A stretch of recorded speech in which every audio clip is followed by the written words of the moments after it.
nós vamos ler. E logo depois da leitura, você vai ouvir uma canção que o Ângelo vai entoar, que fala a respeito de quem dá essa mensagem.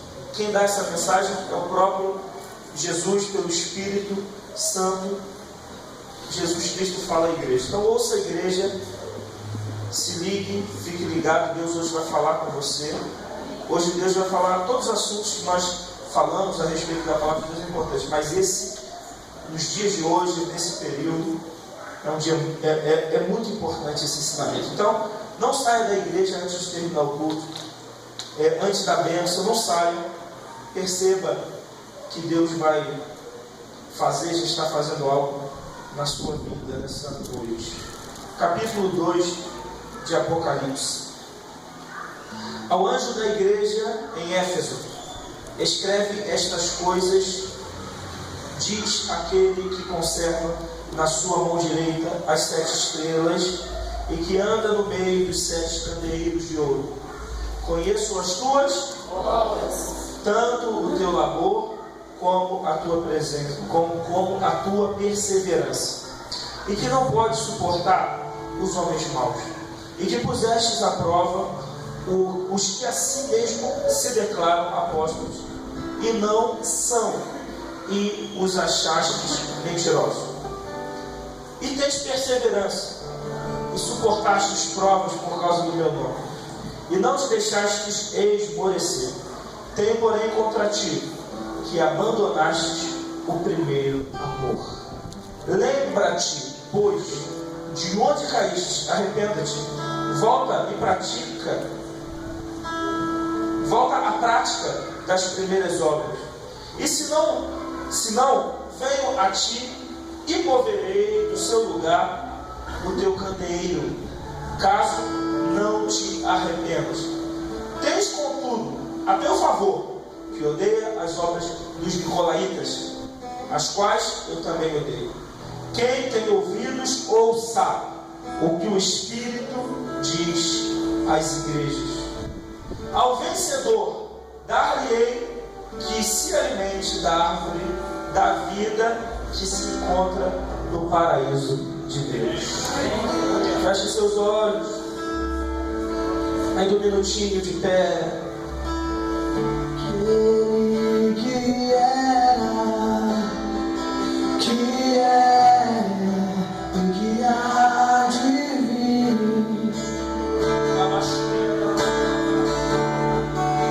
aquele que é o que há de vir.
Aquele que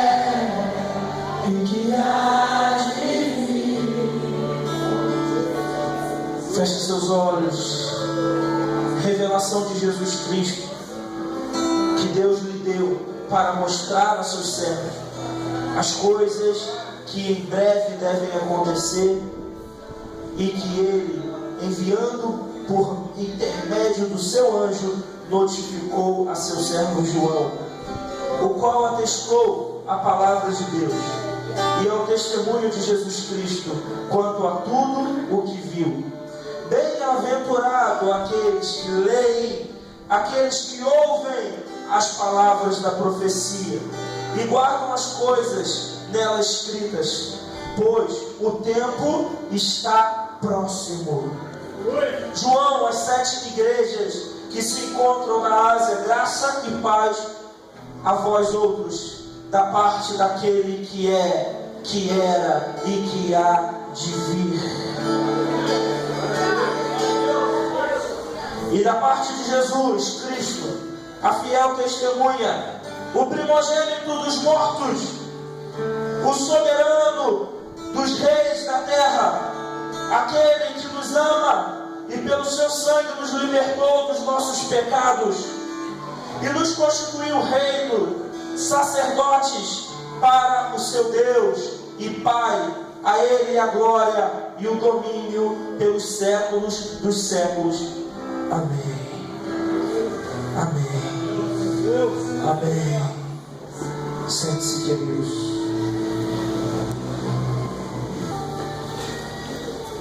O livro do Apocalipse é a revelação de que Jesus faz para a sua igreja e é direcionada para as 7 igrejas da Ásia.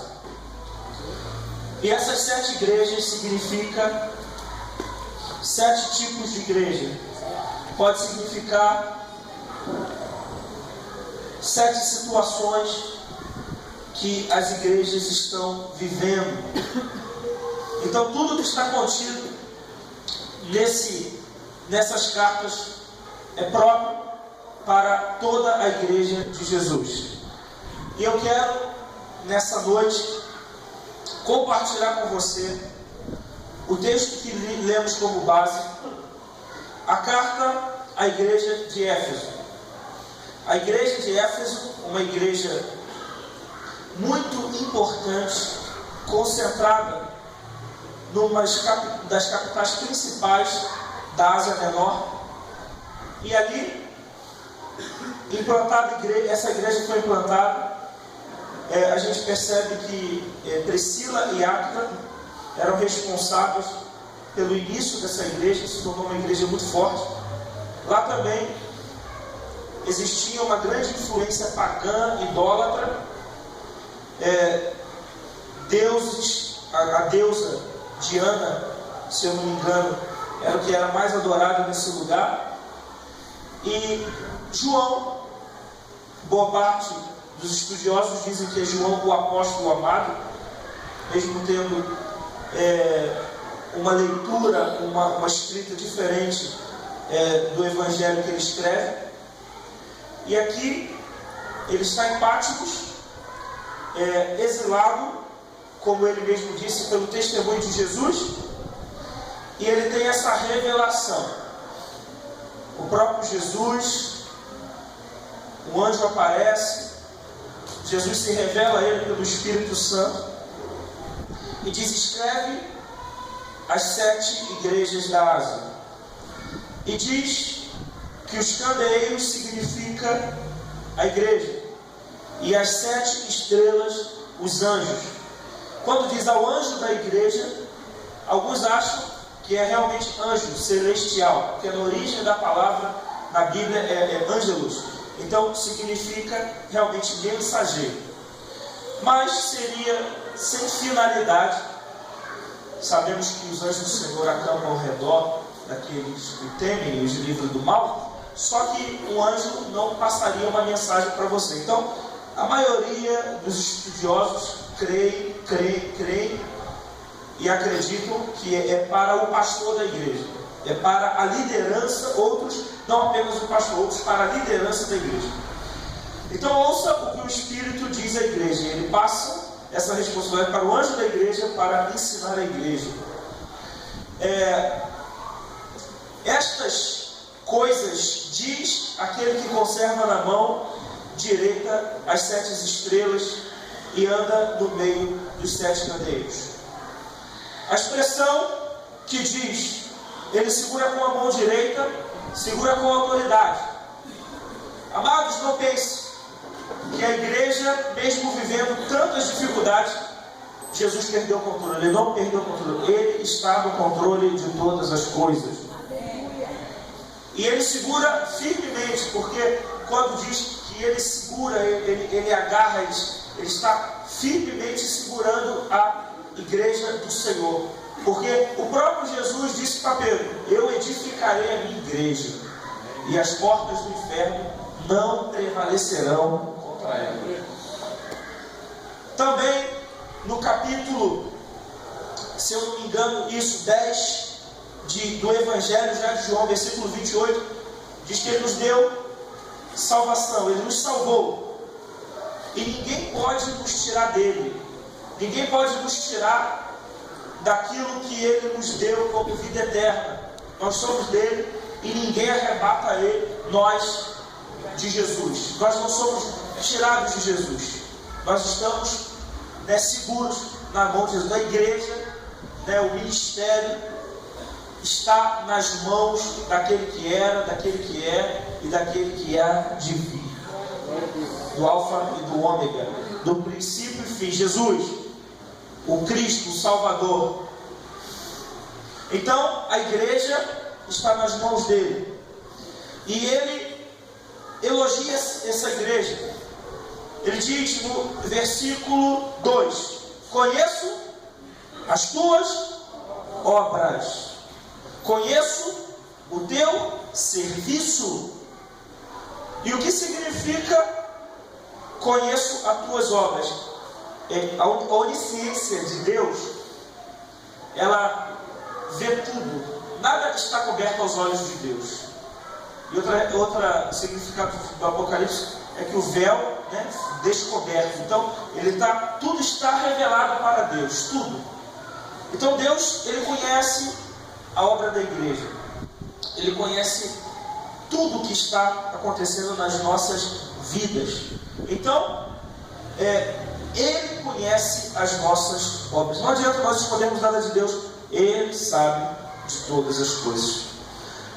E obra aqui é um termo muito amplo, não é apenas serviço, mas está indicando não somente boas ações, mas está indicando uma conduta, um comportamento, uma maneira de viver. Então ele conhece, e ele observa, e ele vê por completo a sua maneira de viver, a minha maneira de viver. Então, conheço a tua obra, as tuas obras, e diz também: conheço as tuas obras e o teu labor. Labor significa tarefa árdua e demorada, que causa cansaço, que custa esforço. Igreja do Senhor, para ir para o céu, que foi comprado pelo sangue de Jesus, não acho que será tão fácil assim. Precisa haver de nós um esforço. Nós precisamos assumir a responsabilidade dessa obra que foi colocada na nossa mão. Então o labor é um esforço, e tem gente que quer ficar na igreja apenas na religiosidade. Deus colocou no meu coração para que eu pregue fortemente, com muita ênfase, contra a religiosidade. Em nome de Jesus, a igreja de Nova Vida em São João del Rei vai quebrar a religiosidade. A religiosidade, amados, ela engessa. Ela faz com que nós não sejamos sensíveis ao que Deus quer de nós, o que o Espírito Santo quer de nós. Então, mesmo que você pense que você faz um serviço na obra de Deus, o labor, ele é um sacrifício. O labor é algo que você tem que se esforçar. É um esforço, às vezes, além da tua capacidade. E muitos acham que servir a Deus é simplesmente vir aos domingos, simplesmente vir às quarta-feiras, mas não.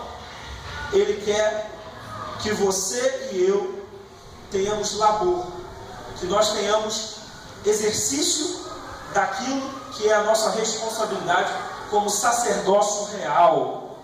Porque nós temos uma missão de apresentar Jesus Cristo. E é através das nossas vidas, que é o modelo que Deus quer usar, é através da obra que Deus está fazendo na nossa vida, através das nossas atitudes como igreja, que o povo vai conhecer quem é Jesus. É através do milagre, da nossa forma de agir, que Deus vai fazer com que o povo aí fora conheça quem é Jesus. Então, essa igreja, ela tinha obras. Conheça as tuas obras, conheça o teu labor. Você está fazendo, está se esforçando, você está também perseverando, porque eu conheço a tua obra, eu conheço o teu labor, eu conheço a tua perseverança. O que significa perseverança? Persistência, firmeza, consistência. Aqueles que não desistem. Quantas pessoas, amados, têm desistido desse caminho? Porque o preço às vezes parece que é alto. Amados, mesmo com todas as lutas e dificuldades que o crente sofre, com todas as aflições, com todas as tribulações, você não pode perder a visão, você não pode olhar para trás, você não pode titubear na sua fé. A perseverança, ela vai preservar a igreja como uma igreja que agrada a Deus. Quem quer agradar a Deus aqui? Então persevere, trabalhe, tenha labor. Não pense que é fácil assumir o Evangelho, porque o Evangelho requer de nós abrir mão. O próprio Jesus, em Lucas 9, diz que se alguém quiser vir após mim, negue-se a si mesmo, tome a sua cruz dia após dia e siga-me. O próprio Jesus, no seu ministério, você vê que houve um sacrifício, e todos aqueles que servem a Deus também precisam se sacrificar para fazer a obra do Senhor. Todos nós que servimos a Deus temos que carregar a nossa cruz. Temos que estar, como diz em Gálatas 2:20, estou crucificado com Cristo, e já não vivo eu, mas Cristo vive em mim. E a vida que eu vivo agora, eu vivo a do Filho de Deus, que se entregou por mim. Quando eu entendo isso, querido, eu paro de viver para mim e eu passo a viver para Deus. E quando eu vivo para Deus, Ele me dá tudo aquilo que eu preciso. Então, o Senhor conhece a minha obra, Ele conhece a tua obra. O Senhor conhecia a obra da igreja de Éfeso, conhecia o labor, o sacrifício, uma igreja atuante, uma igreja que trabalhava. E também Ele conhecia que eles não suportavam homens maus. Eles não permitiam que a iniquidade, que a maldade viesse entrar no seio da igreja. Amados, nós temos que ficar vigilantes, porque essa obra que Deus fez na sua vida, na minha vida, o que Deus tem feito nesse lugar, o que Deus tem feito através de você, através das pessoas que têm tido labor, que têm perseverado, que não têm desistido, que não têm aberto mão da fé, que têm sofrido, mas está firme. Isso está havendo um grande resultado. Eu fiquei muito feliz, porque eu tenho orado muito por milagres. Eu não sei se a mãe da Rosemary, ela falou: pastor, a última vez que eu vim aqui, eu tinha um problema de reumatismo. Foi isso? Reumatismo? Foi uma artrose. Reumatismo, que não conseguia calçar a sandália, não conseguia colocar nem o calçado no pé. Eu falei: pastor, eu vim aqui, fui curado, e hoje eu estou calçado, eu não conseguia me calçar. A igreja é para isso, para gerar milagres. Iniciamos a campanha, por essa razão me ajoelho diante do Pai. O tapetinho que nós estamos colocando, os nossos pedidos, estamos orando 49 dias. Amados, eu vou começar a notar, sabe por quê? Porque as bênçãos já chegaram antes do início da campanha. Então, amados, a perseverança, a busca, a postura de não aceitarmos a maldade, o que é ruim, aquilo que traz dano, isso traz prazer para Deus em relação à igreja. Então, que nós façamos como a igreja de Éfeso, que nós possamos não suportar os homens maus e por colocar à prova aqueles que se dizem apóstolos, aqueles que se dizem apóstolos, mas são mentirosos, porque tem muita gente dizendo que é do Senhor, mas é mentira. Cuidado com quem você coloca a sua cabeça para orar, cuidado com o tipo de lugares que você vai, com pessoas que diz para você que é homem de Deus, é mulher de Deus. Coloque a prova. Realmente busque conhecer a igreja que você está, conheça a liderança, veja se a vida dessas pessoas são uma vida que está direcionada à luz da Bíblia, se estão vivendo em santidade. Não é só dizer que é do Senhor, não, porque a apostasia chegou e nós temos que tomar muito cuidado, porque existem falsos profetas, falsos mestres, e a igreja aqui estava enfrentando, a igreja de Éfeso resistiu a esses homens maus. A igreja de Éfeso resistiu à maldade, resistiu aos falsos apóstolos que tinham doutrinas de desobediências, doutrinas que desagradavam a Deus. Então, amados, se você e eu queremos realmente nos encontrarmos fiéis para a volta de Jesus, nós precisamos colocar à prova aqueles que dizem que são do Senhor. Aqueles que dizem ser do Senhor, eles têm que ter um padrão de vida, um testemunho a zelar. Então, fique cauteloso, fique vigilante, porque a igreja de Éfeso foi elogiada porque resistiu aos homens maus, resistiu àqueles falsos apóstolos e que eram mentirosos. E muitas pessoas tentam usar a igreja para benefícios próprios e querer fazer com que a vaidade, a arrogância, o orgulho venha fazer com que traga alguns benefícios para essas pessoas. Então, isso vai tentar penetrar aqui, vai tentar penetrar na tua vida, mas você seja firme, porque o Senhor, Ele te dá ensinamento, te dá consciência para que você lute e você vença em nome de Jesus. Se a igreja entende, diga amém. Amém. E tens perseverança, versículo 3, suportastes provas por causa do meu nome e não deixastes esmorecer. Eu estava no conselho na terça-feira e eu estava bem. E quando eu estava indo para o conselho, me bateu meio que uma depressão pelo acontecimento, pelo fato do roubo do carro. E sabe quando bate aquela tristeza? Aí quando a sua humanidade começa a gritar e parece que a tribulação ela fica dentro de você e vem aquela tristeza. Eu fiquei triste. Eu estava muito bem, de repente veio aquela tristeza. Eu falei, Senhor, faça a tua obra. Aqueles questionamentos de crente, né? Poxa, Senhor, estou aqui. E por que isso aconteceu? A gente sabe que todas as coisas cooperam para o bem daqueles que amam a Deus. Mas você às vezes esmorece. Você pensa em esmorecer. Eu não vejo que eu esmoreci. Mas a nossa carnalidade bate. A nossa humanidade grita. A nossa fragilidade vem. E amados, quando você insiste, quando você persevera em servir ao Senhor, logo vem o consolo do Espírito Santo. E o consolo do Espírito Santo é um remédio que cura todas as dores da alma, que traz alegria. Então, o Espírito Santo iniciou uma fase para falar comigo durante aquele dia.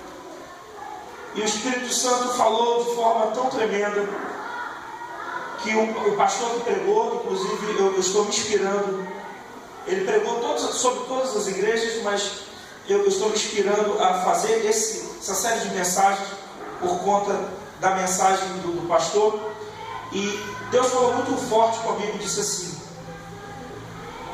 toda igreja do Senhor, todos aqueles que são do Senhor vão ter tribulações. todos. Não adianta nós pensarmos que a vida cristã é isenta de dificuldades e problemas. Isso não é verdade. Nós temos que sim ter perseverança e suportar as provas, porque elas vêm por causa do nome de Jesus. Então, o Espírito de Deus, Jesus está elogiando a igreja.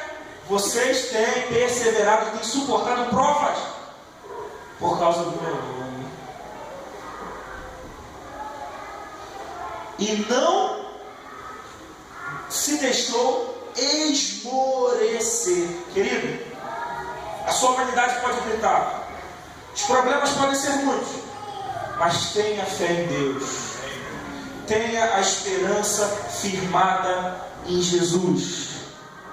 Ele está cuidando de você, Ele está cuidando de mim. Tribulação, prova é para nos fortalecer, para ir para a nova Jerusalém celestial. É para que seja estabelecido você como povo de Deus.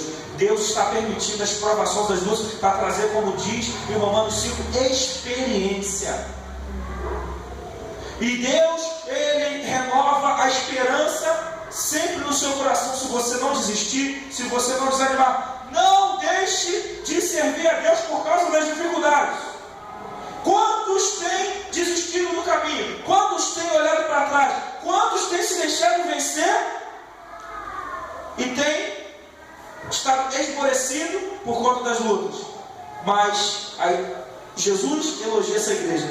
Vocês perseveraram, vocês suportaram provas por causa do meu nome. Não te deixe, vocês não se deixaram esmorecer. As lutas vão vir, mas querido, fica firme. Se agarre nessa palavra, ouça o que o Espírito diz à igreja.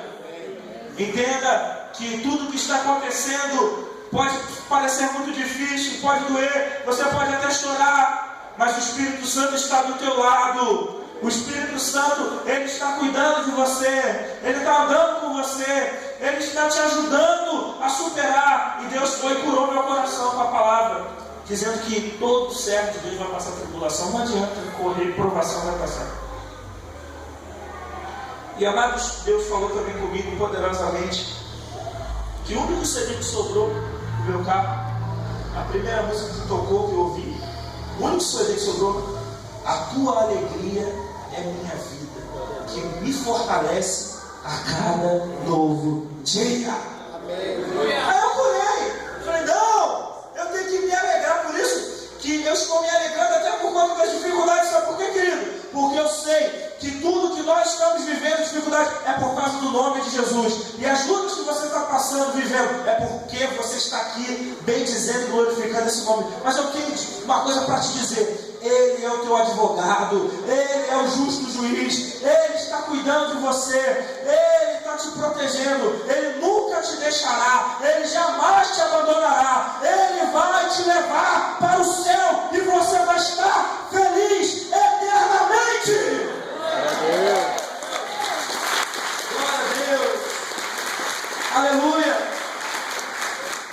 porque Ele segura a igreja firmemente, Ele está segurando você. Ninguém pode te tirar dele. Você é do Senhor. Você pode dizer, igreja, eu sou do Senhor. Diga mais forte, eu sou do Senhor. Aleluia. Você é do Senhor, nós somos do Senhor. Até então ele elogiou a igreja de Éfeso. Agora ele faz uma cobrança. Tenho, porém, contra ti, versículo 4, que abandonastes o teu primeiro amor.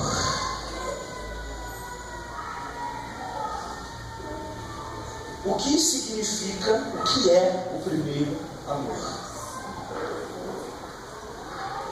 O primeiro amor,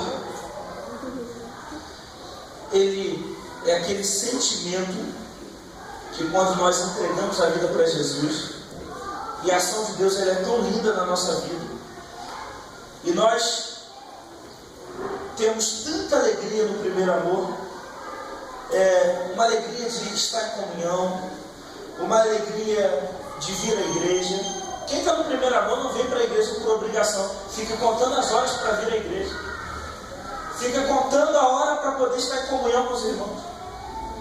Não vê problema em irmão, não vê problema na liderança. Quem está no primeiro amor quer falar de Jesus para todo mundo.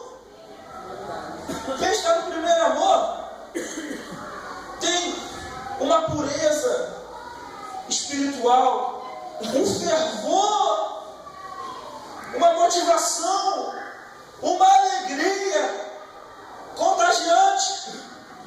Mas infelizmente, muitos que entraram no primeiro amor saíram dele.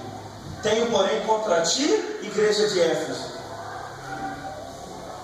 deixastes o primeiro amor. Tenho contra ti, igreja de Nova Vida, porque essa carta, ela está falando de situações que acontecem em todo tipo de igreja.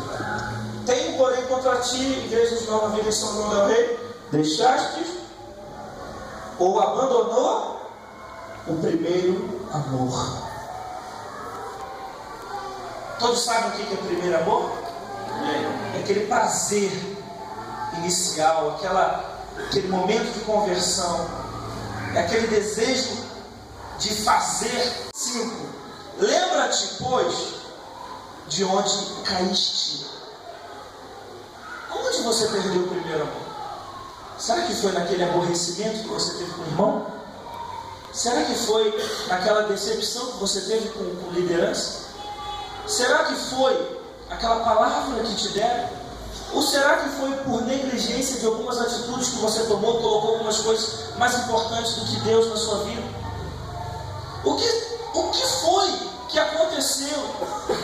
Aonde foi que você se esfriou? O que você negligenciou? Aonde você deixou de ir que Deus mandou? Ou de onde você estava que você não deveria ter saído? Aonde você caiu? O que diz? Abandonou o primeiro amor. Agora, vocês precisam voltar. Lembra, coloca na memória aonde você caiu. Aonde? Aonde começou o esfriamento? Aonde começou o desânimo? Alguma coisa aconteceu. Algum procedimento foi tomado. Alguma decepção, alguma tristeza. Aí diz: arrependa-te. Pastor, eu identifiquei aonde eu caí, aonde eu desanimei, aonde eu falhei, aonde eu me decepcionei, aonde começou o esfriamento. Aí a palavra é linda. E como que eu volto? Como é o itinerário? Qual é o caminho? Como se chama? Qual é o endereço? Como eu vou voltar? Porque já se passa muito tempo. Esse caminho se chama arrependimento. Querido, arrependimento é o que pode fazer nós voltarmos, quem perdeu o primeiro amor, voltar a Deus. O arrependimento, ele é o caminho pelo qual nós vamos trilhar para voltar ao primeiro amor. Sem arrependimento, não vamos voltar ao primeiro amor. Não vamos voltar, porque se você não se arrepender, você não alcança a misericórdia de Deus. Porque a Bíblia, ela é clara: aquele que se arrepende dos seus pecados e os deixa, alcança a misericórdia de Deus. Então, conscientizou? Aonde eu caí? Aonde eu falhei? Aonde eu perdi a direção? E eu já disse uma coisa hoje de manhã, eu vou repetir para você. Pastor, e esse caminho, quanto tempo vai demorar para eu chegar aonde eu caí e voltar? É muito fácil. Quanto tempo você se afastou? Quanto tempo você andou longe da direção que Deus desejava para você? O negócio é o seguinte: será que foram 2 passos que você saiu do primeiro amor? Será que foram 1, 2, 3, 4, 5, 6, 7, 8? Será que foi 1 quilômetro, 1000 metros? Será que foram 2 quilômetros? 3? Será que 4 quilômetros? Será que 10 quilômetros? Longe do primeiro amor? Será que foi, 100 quilômetros longe do primeiro amor que nós nos afastamos? Será que foi 200 quilômetros longe do primeiro amor? Será que foi 1000 quilômetros? Quanto tempo vai demorar, ou qual a distância que eu tenho que percorrer para voltar ao primeiro amor? Querido, a consciência de onde você caiu, ela já veio pelo Espírito Santo. Deus está tocando em você, Ele vai te revelar, Ele vai te mostrar. Quanto mais a gente longe do primeiro amor, a gente vai ter uma caminhada para voltar. Mas eu quero te dizer uma coisa: quando você colocar no seu coração, eu vou voltar ao início, eu vou voltar, como diz o texto, às primeiras obras. Por quê? Eu quero voltar ao primeiro amor. Sem arrependimento não tem como. Sem pagar preço também para voltar, porque não pensam. Eu tenho visto pessoas que eram pessoas tão sensíveis ao Espírito Santo, pessoas que tinham tanto prazer de servir a Deus, pessoas que estavam tão alegres com Jesus, com prazer de fazer a obra de Deus, e de repente murchou, desanimou. Por quê? Não perseverou, não negligenciou o primeiro amor. Mas agora, você e eu, nós vamos nos conscientizar daquilo que temos que fazer. Arrependimento. E aí diz: vocês, arrependa-te e volta a praticar as primeiras obras. Primeiras obras, primeiras atitudes. Voltar àquele tempo da inocência. Voltar a viver aquele amor que está em Coríntios 13. Voltar. É isso que Deus quer para mim e Ele quer para você. Então diga comigo: arrependimento. Voltar à prática das primeiras obras. Porque a parte mais séria dessa mensagem, e Apocalipse é assim mesmo, fica essa pressão, essa opressão é aqui e aí também, mas essa palavra traz vida para você. Amém. Ela vai mudar a sua forma de agir e de viver. Amém. Diz o seguinte: se não voltar ao primeiro amor, se não praticar as primeiras obras, se não se arrepender, venho a ti e moverei o seu lugar no seu candeeiro, caso não te arrependas. Existem 2 linhas de ensino. Uma é relacionada à salvação à volta de Jesus. O candeeiro significa que quem não voltar ao primeiro amor perde a vida eterna. Outra linha diz que a igreja não vai subsistir. Ela vai receber o juízo de Deus e ela vai se extinguir. Qual das 2 você quer? As 2 são terríveis. Se eu não voltar, o quê? Amados, uma das coisas também que me motiva a vir à igreja, servir a Deus e fazer o certo, eu tenho medo de ir para o inferno. Eu tenho medo de ser surpreendido, porque Jesus disse que quando vai ser a volta dele? É como um ladrão à noite.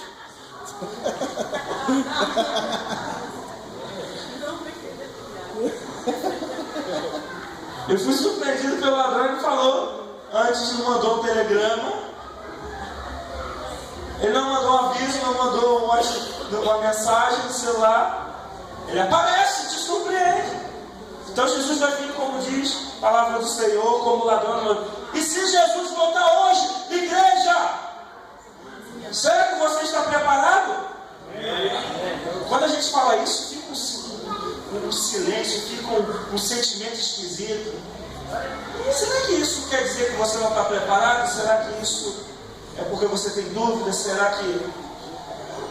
Então diz: volta e faz, arrependa-te, volta e faz as primeiras obras. Senão, moverei o seu candeeiro. Agora ele volta a falar coisas boas. Tenho, contudo, a teu favor que odeio as obras dos nicolaítas, as quais também odeio. O que significa? São nicolaítas, eles ensinavam a idolatria, a prostituição. E Deus odiava, e também os efésios odiavam esse tipo de grupo.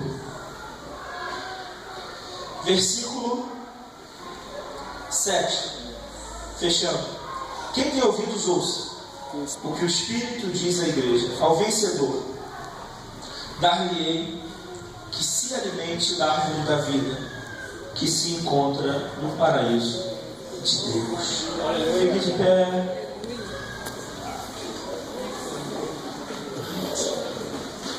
O vencedor,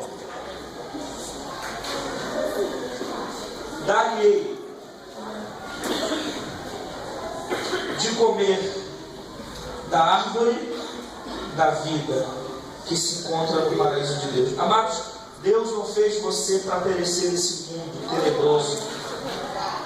Jesus Cristo voltará, como Ele mesmo disse em Atos, como o anjo diz: por que vocês estão pasmados que Jesus está ascendendo ao céu, estava subindo ao céu? Esse mesmo que foi, Ele vai voltar. E Ele quer nos encontrar como noivas.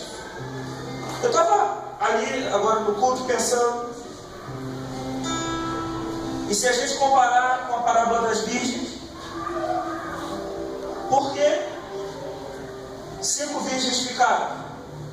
Porque não tinha óleo, porque a lâmpada delas se apagava, por conta da negligência de achar que Jesus vai voltar, mas a gente não sabe. Ele vai esperar eu me consertar, Ele vai me esperar tomar uma posição. Meu irmão, Deus está com pressa em você tomar uma posição, em voltar ao primeiro amor. Sabe por quê? Porque o vencedor comerá da árvore da vida. Ele te fez, Ele me fez, para que nós possamos herdar o novo céu e a nova terra, a nova Jerusalém, Jerusalém celestial. E o Senhor, Ele disse que voltará, e diz que Ele é o noivo, nós somos a noiva. Eu ainda não consigo dimensionar nenhum tipo de cerimônia que a mulher fique mais bonita e mais especial como o casamento. Casamento é algo único, é uma experiência maravilhosa. Eu lembro que quando me casei, eu estava ansioso para ver a minha noiva. Quem atrasou foi eu, né? Jesus não vai atrasar, não.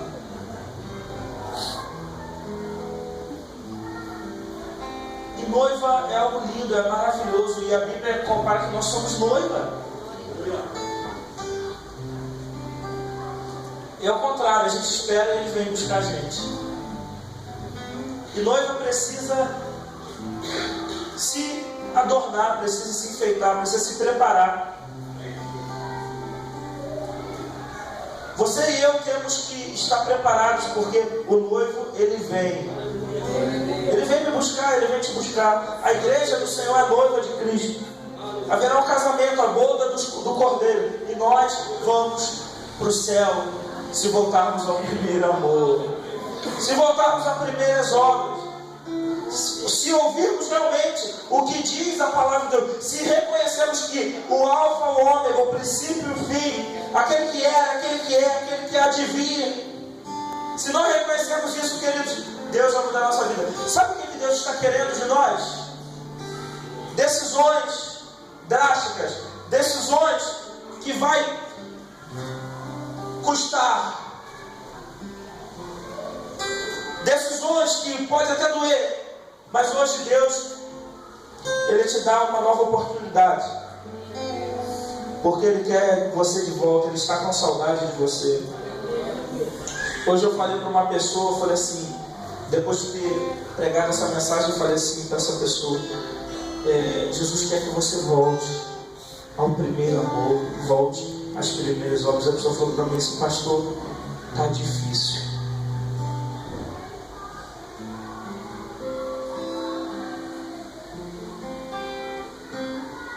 Feche seus olhos, querido, porque de repente eu falo isso para você e você tem responde dizendo, pastor, está difícil. Feche os olhos. Toma uma decisão independente do que vai acontecer amanhã. Não planeja nada. Sabe por quê, querido? Porque o que Ele tem para você, o que Ele tem para mim é sublime, é lindo, é o céu, é a vida eterna. Esse mundo vai ficar, o trabalho vai ficar, os bens materiais vão ficar, tudo vai ficar. A traça, a ferrugem vai corroer. Querido, faça como aquele homem que encontrou um tesouro numa terra e ele escondeu o tesouro e juntou tudo que tinha, vendeu tudo que tinha e comprou aquela terra, porque ele encontrou naquela terra um tesouro. Faça como aquele homem que tinha riquezas e encontrou uma pérola de um grande valor. Ele vendeu tudo que tinha para ter uma pérola. Hoje é noite de abandonar tudo e todos que te impedem de se voltar a Deus. Feche seus olhos.